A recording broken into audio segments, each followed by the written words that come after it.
welcome to the inaugural Lostcast. Lostcast, it's a Lost Decade Games podcast. Yeah, it's basically Matt Hackett and myself, Jeff Blair, and we talk about our game company, Lost Decade Games, and also just HTML5 games in general. Yep. So I'm Matt Hackett. We are big fans of HTML5. We're hardcore JavaScript programmers. We both come from web development backgrounds. So that's one of the reasons that we think HTML5 is so awesome for games, is because it's the technology that we're familiar with. And then also I think that just the web stack's really, really easy to work with. And then the great thing about the web is, like, when you've built your game on HTML5 tech, anybody can play it. Right. Yeah, I think that having, 10 or I guess 20 years between us of web development experience has really helped our HTML5 gaming efforts, obviously. Yeah, it's like we've both always been really big fans of games, and like we talked about how our paths are really similar. So like we both have been web developers for various companies. I'm from the Midwest, and just small, tiny crap startups, and then we both have history with Yahoo. Yep. And then we were both, like, I was there for about 2 years, and you were there for... I was there for three. Yeah, and then we were both at Raptor. Yep. And then that's when it seemed like our web skills could finally be applied to games. Well, that was about the time that I think Chrome was hitting the scene, and I guess Firefox as well was really getting decent support for Canvas API, and making games that weren't just moving divs around the screen was possible. Yeah. When I first started working on games, like when I was like, oh, it's actually realistic to use JavaScript to make a game finally. Like I had been dabbling in Flash and like all the compiled languages, they just didn't really click with me. Mm-hmm. I could never get into Flash. I think the IDE for me is really tough, especially coming from a very traditional programming background. Opening up the Flash IDE and at least when I started it was Flash 9 when I started dabbling in Flash, and the code editor inside Flash 9 was complete shit. Yeah. You had this little window of code snippet you could attach to a frame, if I remember correctly, and it had no syntax highlighting and no kind of programming environment niceties that you would expect from an IDE, and it was just a very different paradigm, focusing on kind of the timeline instead of the actual code. Yeah. See, I use Vim, so the IDE is particularly bad to me because I have to get used to not going into command mode and Mm-hmm.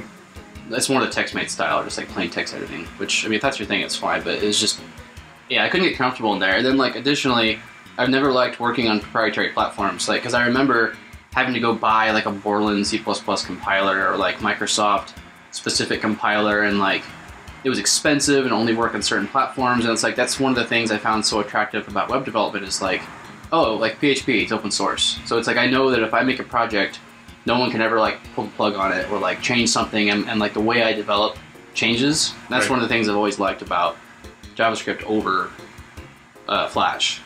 Yeah, any of those systems. I think that when I got started in programming, I was using BASIC, and I remember having to pirate QBasic 4.5 because if you actually wanted to compile your program and put it out in exe form, you had to have the paid full version of QBasic. Yeah. So I'm with you on the open source stuff. Yeah, but so when I first started working on JavaScript games, I made this little game called Spacious, which was Ajaxian was really popular at the time, and it got quite a bit of use through there. But it was it was a DOM game, and I remember when we first started working together, you were all about Canvas, and the reason that I hadn't taken Canvas seriously is because this was early 2010. It's Canvas support wasn't really widespread. It was not in Internet Explorer at all, any version. And then it was really iffy and slow in Mozilla, and then I think Chrome had just started. It was there, but...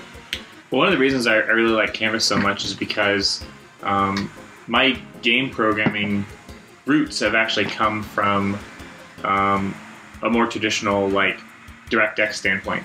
So I remember messing around with DirectX to OpenGL in C a little bit, and or in C# with DirectX. I managed DirectX later, and so the Canvas paradigm is just much more similar to a traditional game dev environment, and that's one of the reasons I really like it.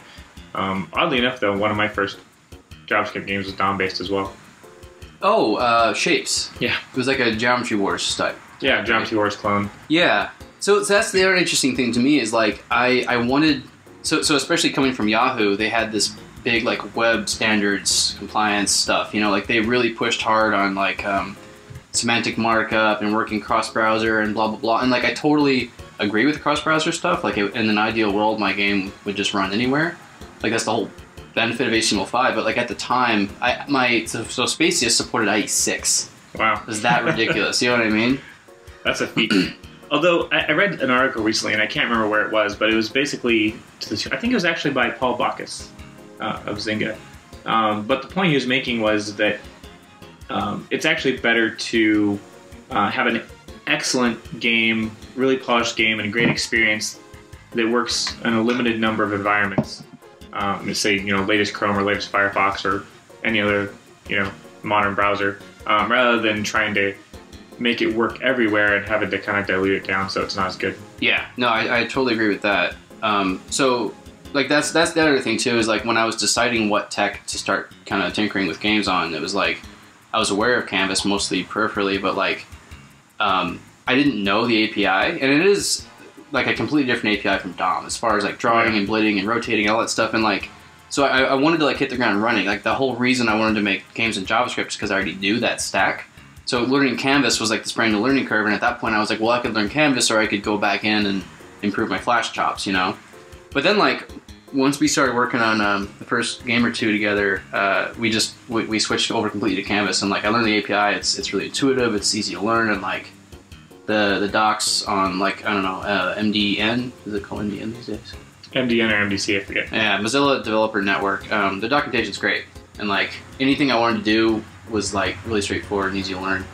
I think it's also an instance of where our skill sets and interests kind of came together in a good way, because I was really interested in obviously the Canvas like low-level API and kind of building abstractions up on top of that. So I think that worked out really well. Yeah. So yeah, HTML5 games are definitely picking up. So New Game Conf was recently took place recently, and that's really interesting just because.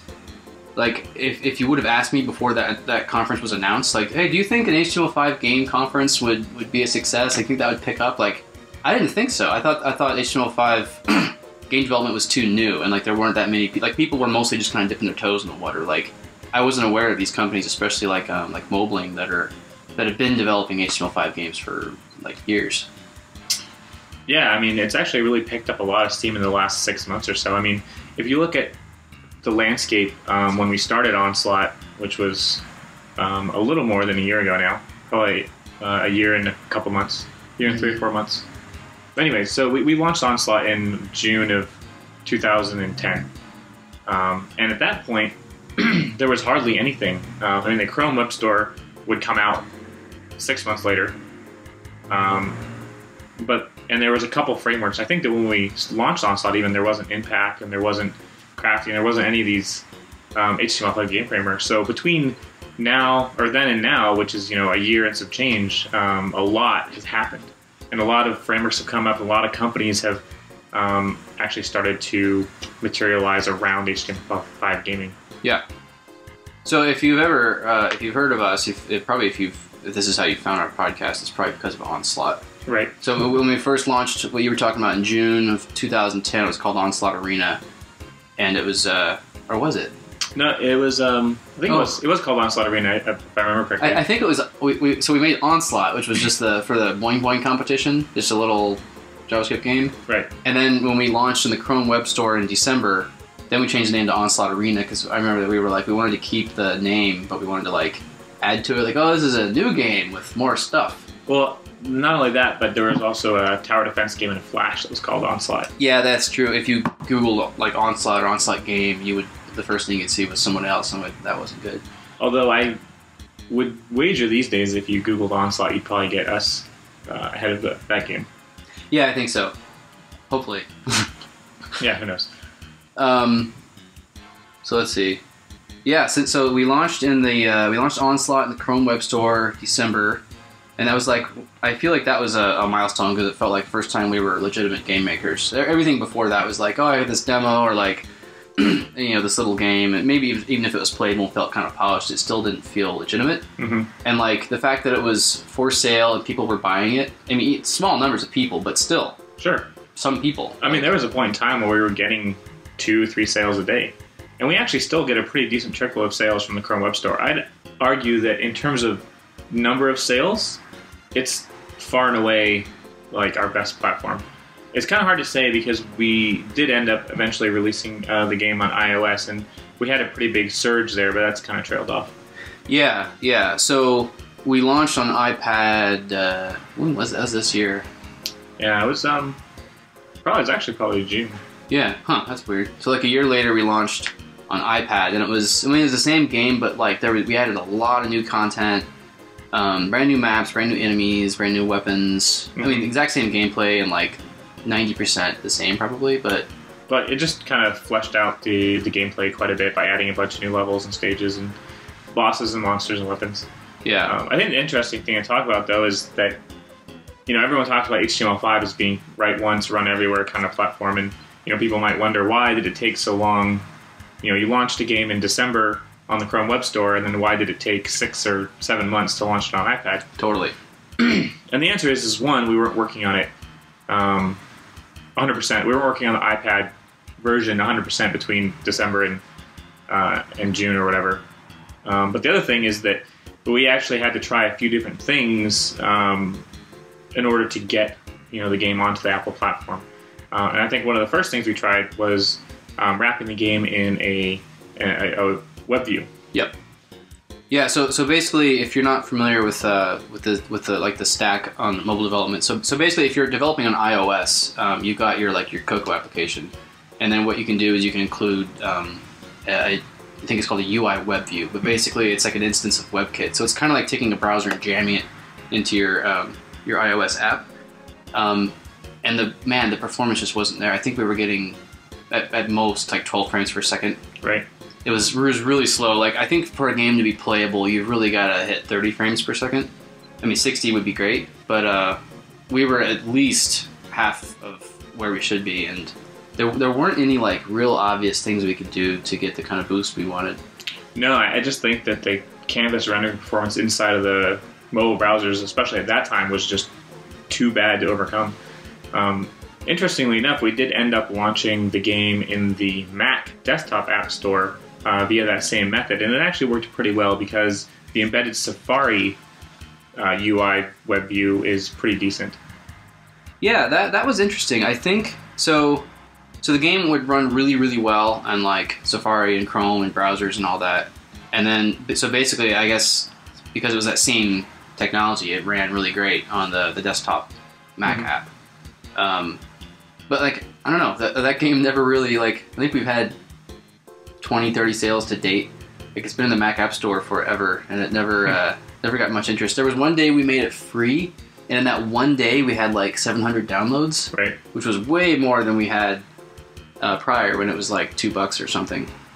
But I think the thing with the app stores is that you really need to be on the lists. Either that or you need to heavily invest in advertising. And kind of being an indie game company, marketing and advertising isn't one of our strong suits, especially since we're both engineers.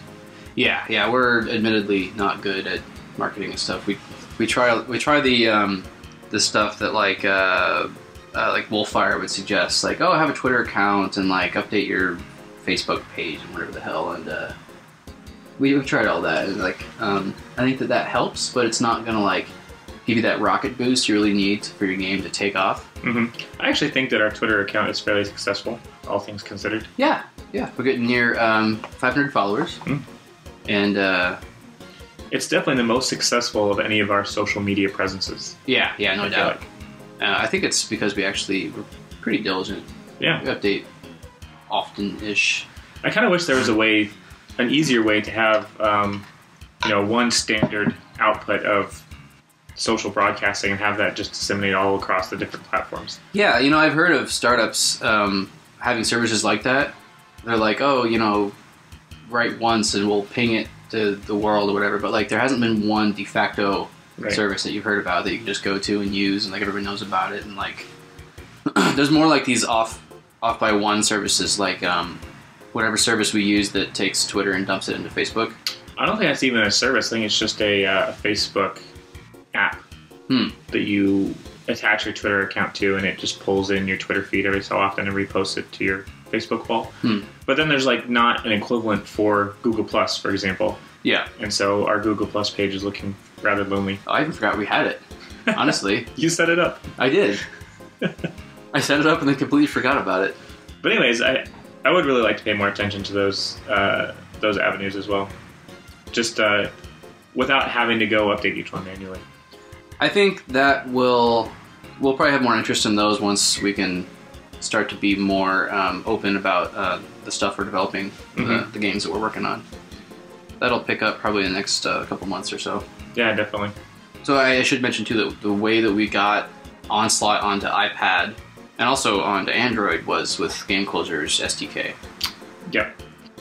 So if you're not familiar with Game Closure, they're basically an HTML5 games tech startup, and they develop essentially a native runtime for HTML5 games that kind of bypasses the web browser and just accelerates the rendering with OpenGL and things like that, and access to a lot more native things that you can get to on the phones, like the vibration API and things like that.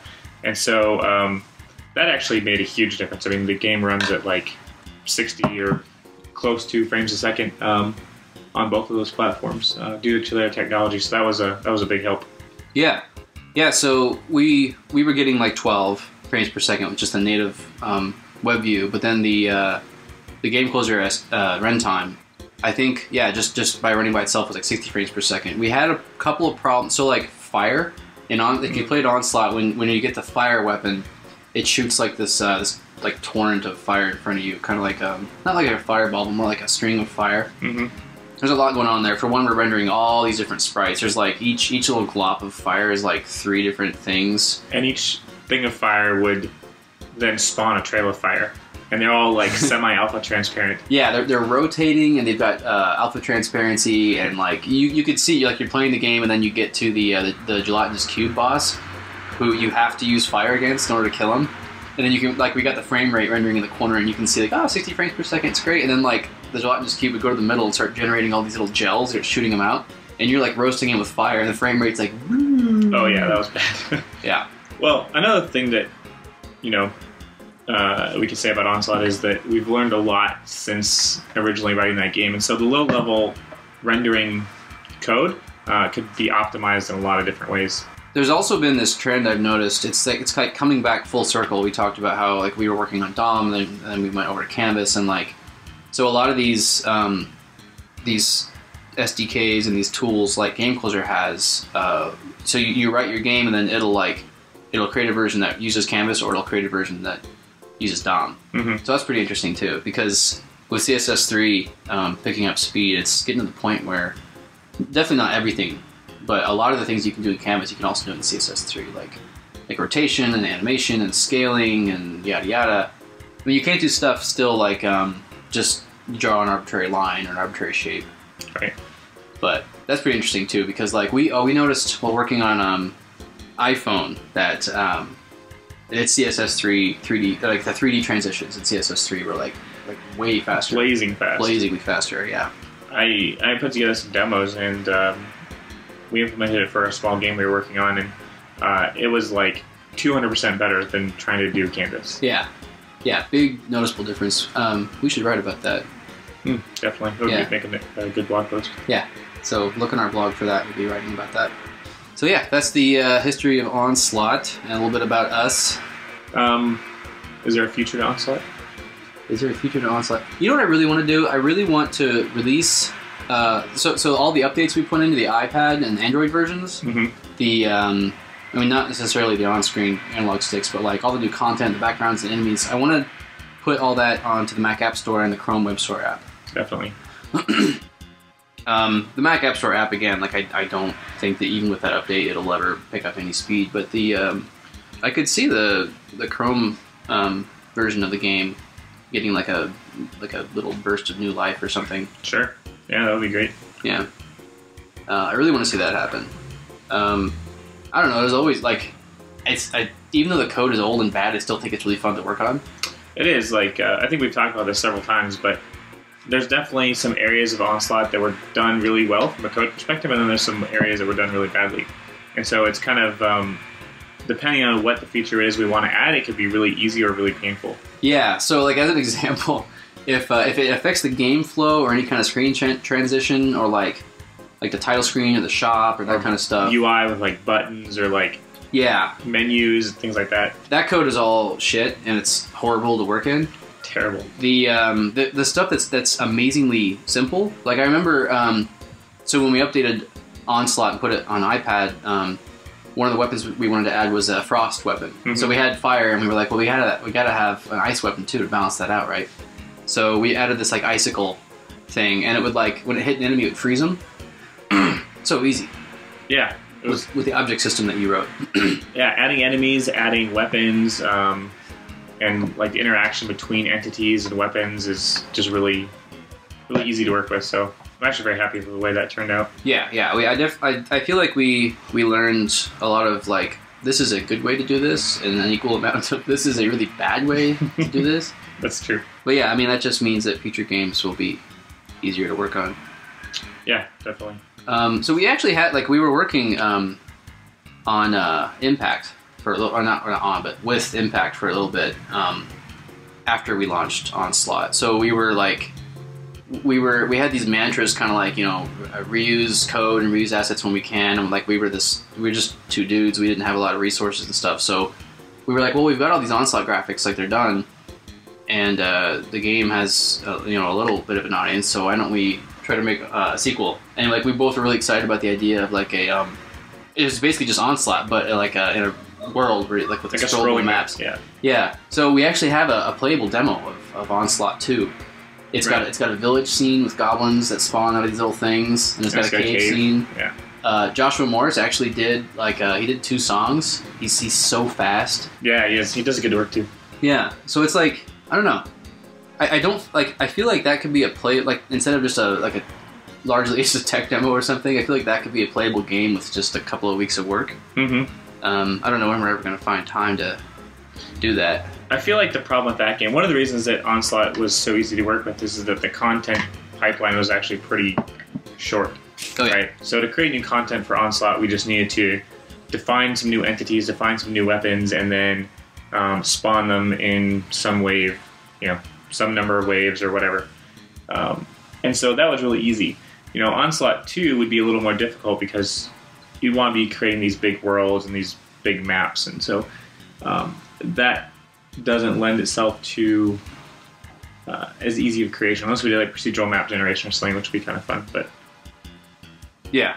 Oh man, I love procedural map generation. I really want to tackle a game one of these days that does procedural map generation. Someday. Yeah. In the meantime, Weltmeister was really fun to work in, the Impact map editor, and then recently we've been using Tiled. I love Tiled. I really like Weltmeister, actually. I mean, Weltmeister has a lot of things going for it. One, it's based in the browser, which is really nice. Yeah. 2, it has extremely good coupling with the Impact engine, obviously. Oh, yeah. So that makes it really easy to work with. But Tiled, I really enjoy because it's open source and the map format is very generic, and you kind of use it and leverage it in almost any instance you want. And there's so many games that can use a tiled map. And the fact that it's open source, meaning you can, it's not obfuscated or anything. You just jump right in and edit it. That's actually, like, usually that's just a nice to have. Like, oh, cool, you know, nice friendly reminder that like if there's any problem, you just compile it yourself or whatever, right? But that's actually benefited us specifically because when we wanted to export to JSON, that wasn't in the stable branch of Tiled. Mm-hmm. I mean, it made a lot of sense because we're making JavaScript games, right? So we were like, parsing XML is quite a bitch in JavaScript. As anyone who's worked with XML and JavaScript before undoubtedly knows.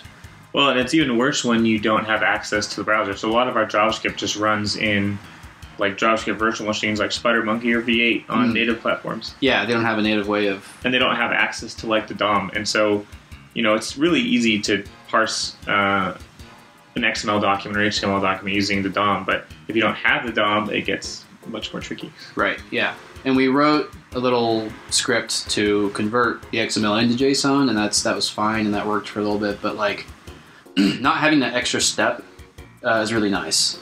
Yeah, it's still not completely ideal because as it is right now, you have to edit and save your maps in TMX, which is the XML format. Right. And then you have to export that to JSON. So you essentially have to maintain 2 files for your maps. I wish that JSON was a native format for the editor. Yeah. If I knew how to use Qt better, I might just try to jump in and send it past myself. Or C, yeah. But, yeah, compiled languages and I don't really get along. Well, what are you going to do? What are you going to do? But yeah, so mapeditor.org, right? Yeah, tiled map editor is great. There's actually a lot of JavaScript engines that are starting to support, I think, Melon.js supports tiled, and I believe a couple others, as well as like Cocoa 2D and various other iPhone development platforms also support tiled, which is really cool. Yeah. Yeah, we're big tiled fans, so I don't know why we really dig it. It's really nice interface. Oh, it does isometric as well. Yeah, it does that too. Oh, another thing about the tiled map editor is the auto mapping features are really nice. They're a little complicated to use, and I actually plan on writing a blog post about it in the near future, so keep a lookout for that. But auto mapping is basically being able to define the edge relationships between different kinds of tiles so that you can just kind of start painting with, say your land tile, and then it'll auto edge all of the water, so you have some nice corners and things like that, which makes it so you don't have to do all that little tedious corner work. Yeah, that was funny. So the game we're working on right now uses tiled, and it generates a 2D map that you can explore. And like before you put it in the auto mapping stuff, it was like I'd watch you like click on the corner, click there, click upper right hand corner, click there, click, click, click, click, like it'll, like all the way back and forth this huge monitor.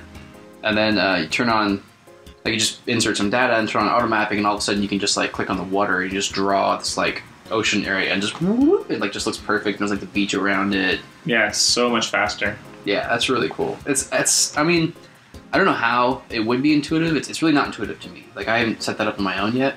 But I mean, it's such a complicated like interface. Like, I don't know how you would. Like it seems like you're gonna kind of have to roll up your sleeves and like learn how to use it if you want to use that feature. I think that makes sense though, because when you're dealing with things like art, there's really no way for the computer to easily know how to edge things correctly, and it doesn't know what edges are available and what order the edges are in and what tiles go up against what other tiles. So I mean, all things considered, the tiled interface to creating the auto mapping rules is actually pretty straightforward. Yeah. I mean, it's a little daunting and there's kind of a lot of things going on, but once you understand it, it really makes a lot of sense. Right. It'll be much easier to understand after you write that blog. It's true, it will. One of these days. One of these days. Actually, I have all the code in a repository on our GitHub account. I think it's called Tiled Auto Map Demo. And so if you're interested and you want to dig in, you can go check it out on our GitHub page.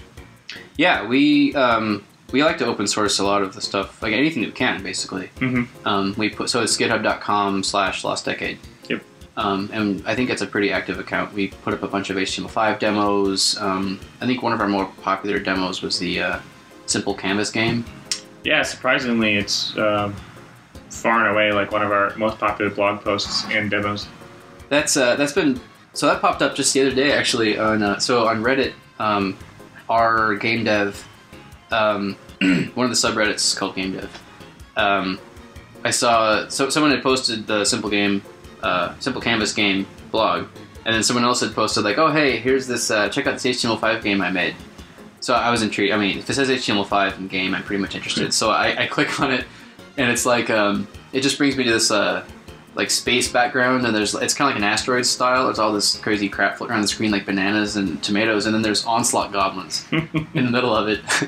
And I looked at the page title. It was called Simple Canvas Game, so it looked like someone had grabbed that grabbed the Simple Canvas Game demo we put up, and then like kind of bastardized it into an asteroids game. That was really cool seeing these Onslaught goblins floating around in space. I think that's great though, and it really points to the fact that there's a lot of people out there who are looking for just a bare bones implementation of rendering something to the screen, capturing input, and then updating your game objects based on that user input. And then once they kind of have that foundation, they can take from there and turn it into a space game or whatever. But I think that for a lot of people, just getting that basic framework in place is pretty difficult. Yeah, and that's like coming back to the QBasic stuff we were talking about. That's what's so cool about like the tech these days and the web stack and making HTML5 games is like back when we were first learning programming, we had like there's like a handful of forums, maybe like the internet existed, but it wasn't very mature or anything. There was like a couple of QBasic forums you could find. There wasn't a whole lot on game development because like, I mean, even then game development itself was very young. Like games had only been around decades. I mean, when did Pong come out? 70 something? Something like that. But like, yeah, I mean, it's also a really young technology. And then like, man, I remember just downloading all kinds of BAS files and just reading through the source code, and at the time being mystified at how people accomplished things in QBasic that I wasn't able to do. Didn't you say that you used to type out? You get like a program in a magazine or something, and you type out the. Yeah. So my dad was big into computers and programming when I was a kid, and so he would get like subscriptions to magazines and books that would just have like basic code listed in the magazine or the book, and you would input the code into your, at the time I think I was using a Commodore 64, and you just input the code line by line, and then you'd run it, and then that's how you'd play your game. Yeah. But the fun thing about that was you could tweak it a little bit to your own preferences, right? Yeah, that's what's really cool about that. Is I remember you could, like in you get the Gorillas source code in QBasic, and you modify the gravity, and all of a sudden you throw your banana into the damn moon or something. Modify the size of the generated buildings. Gorillas was hard. I remember never quite grasping that code when I was around that age. Yeah, it was tough. It had a lot of complicated algorithms in there. Peeking and poking and just like the comments for shit. Like it didn't lend a hand. No. It's like, good luck reading this. But so that's like, I'm like jealous of people who are learning game development now. Because it's like, easier. Let's say you're like, you don't have to worry about getting a Borland compiler, or you don't have to worry about like Visual Studio, whatever. It's like, if you really want to, you can make a game like tonight, Like, I mean, very minimal and very like beginnery and all that, but like you could, you Google HTML5 game development or like whatever, and maybe you get the Simple Canvas game article, and you tweak it a little bit, and all of a sudden the, Zam's throwing swords or something. I think the best thing about it is that, you download Chrome, and most operating systems come with a decent text editor, and you're in business, right? You just write some JavaScript, load it up in your browser. You can do it all local. It's just really easy and really straightforward. Yeah, I can't imagine if that was around when I was first learning. Oh, and the Chrome debugging tools are amazing these days. Oh yeah, the web inspector and the console, and the debugger. Yeah, extremely useful. I've actually been using the debugger quite a bit more lately. It's one of those things where like, so basically like I I try not to dive into the development tools until I either feel like I have to, or if I like happen to be looking over someone's shoulder or something, and I'm like, whoa, that looks easy. Like, I want to be using that. That's a great tool, right? So, like, it took me a while to get into Firebug, like, back in the day.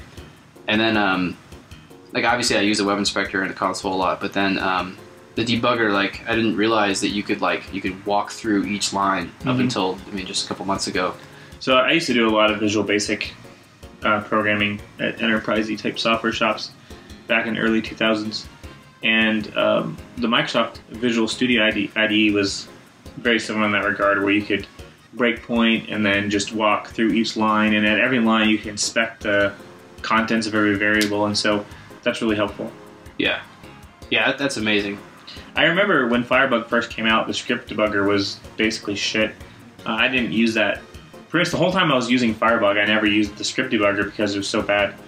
It just wouldn't work or wouldn't break or whatever, and it's only been recently, in the last, 6 months or so, when the Chrome web tools have gotten amazing. Yeah. That I've really started to rely on it very heavily. Yeah, so especially with game development, so you've got this game loop going, right? It's not quite like web development stack where, like, let's say, so usually in the web stack, you're responding to user input, right?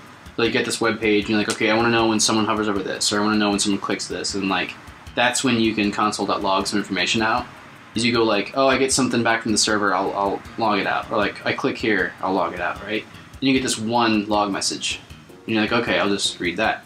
But in game development, you got this game loop. So like every single tick or every frame, every millisecond sometimes, like bam, bam, bam, bam, you got this, the game execution going. And then if you want to log something out, a lot of times you just get this like this huge string of way too many logs. Yeah. And like that very often will like lock up Chrome or whatever. Oh, easily.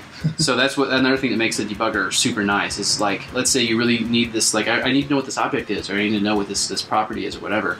You just have the debugger pause the script, and then you can walk through, and then you just like click on the variable name, and it's just like, oh, here's the values. And like, and it's amazing because it freezes execution of the game. I mean, you have access to, all of your entities' positions at that current moment of script execution, which is really handy. Yeah. It's just something you can't reliably do with console debugging. Yeah.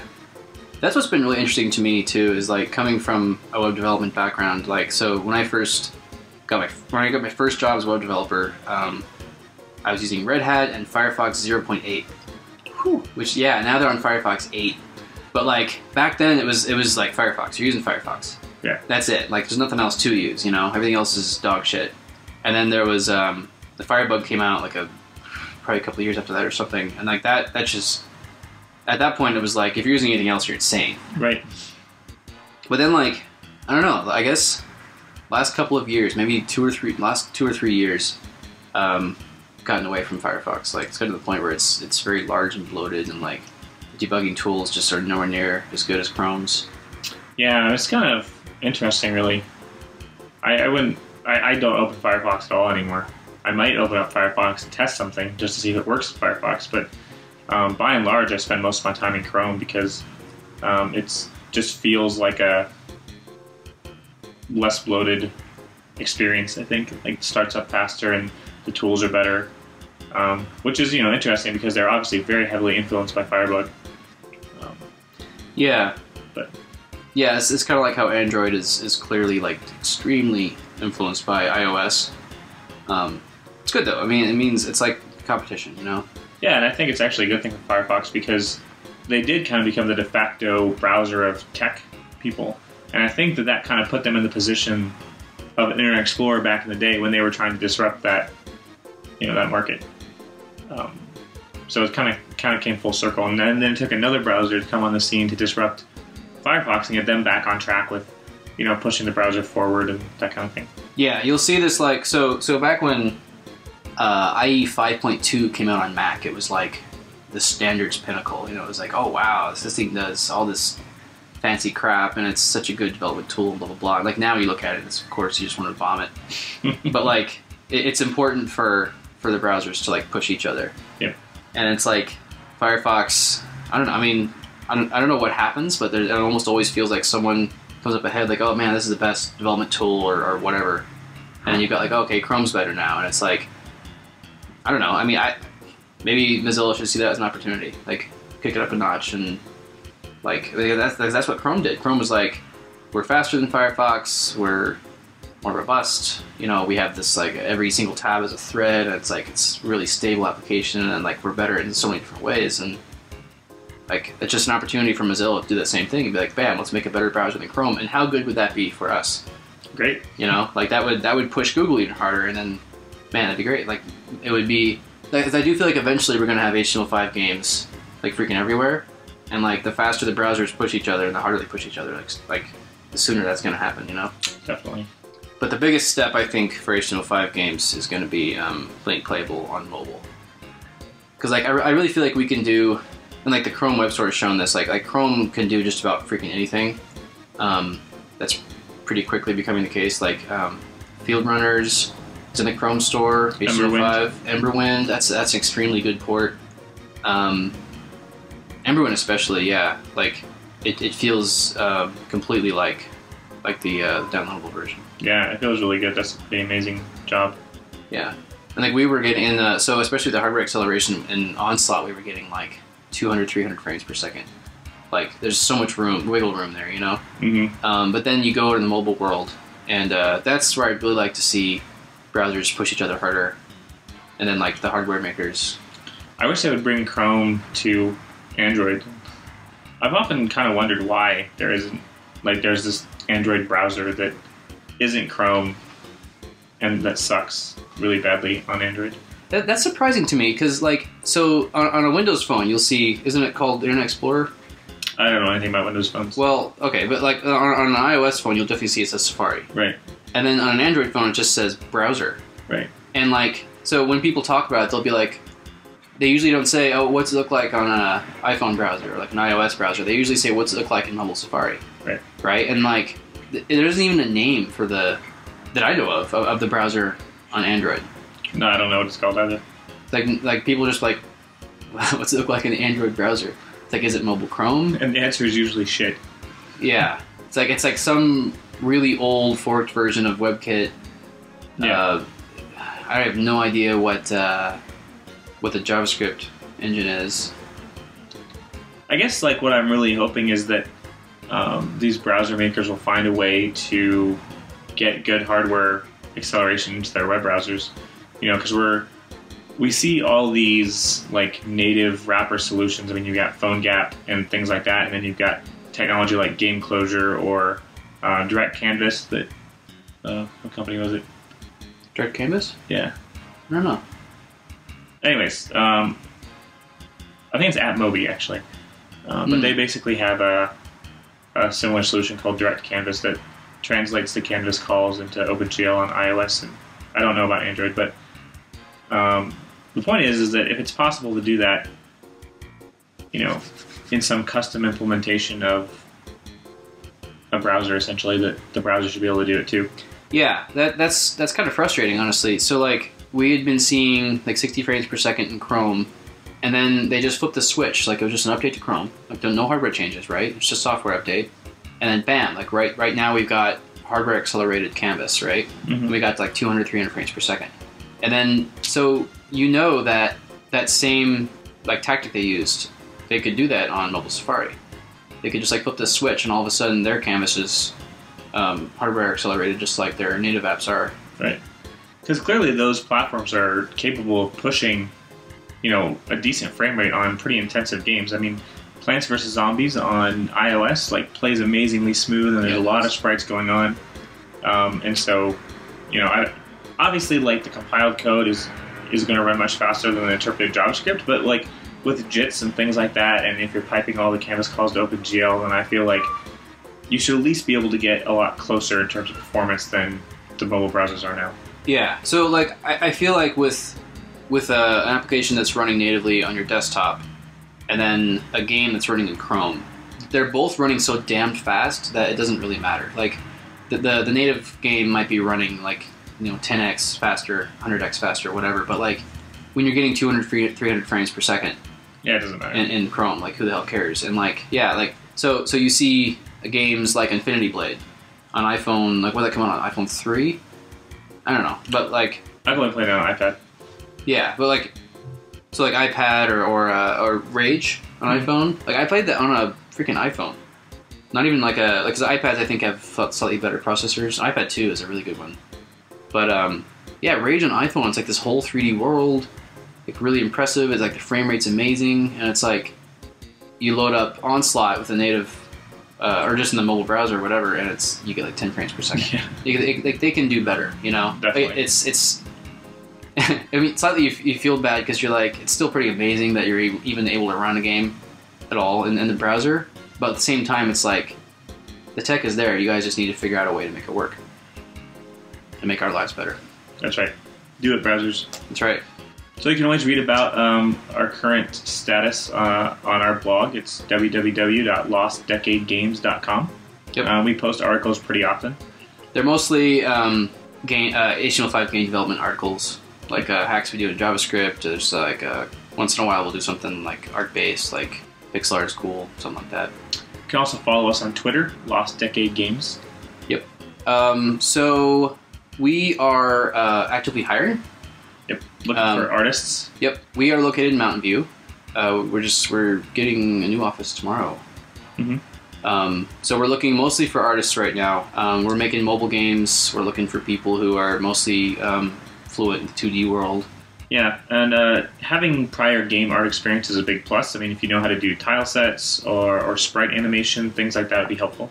Yeah, we've worked with artists before who don't have game development experience, like amazing artists, of course, but then like also artists who do have game development experience, and like it makes a big old difference because it's like you're speaking the same language all of a sudden, right? Yeah. It's like an artist with game development experience will know that like, oh, okay, you need this at this size and in this res and this format and all that good stuff. There's a lot of format requirements when it comes to games, and I think it's just something that traditional like illustration style artists aren't familiar with. Yeah.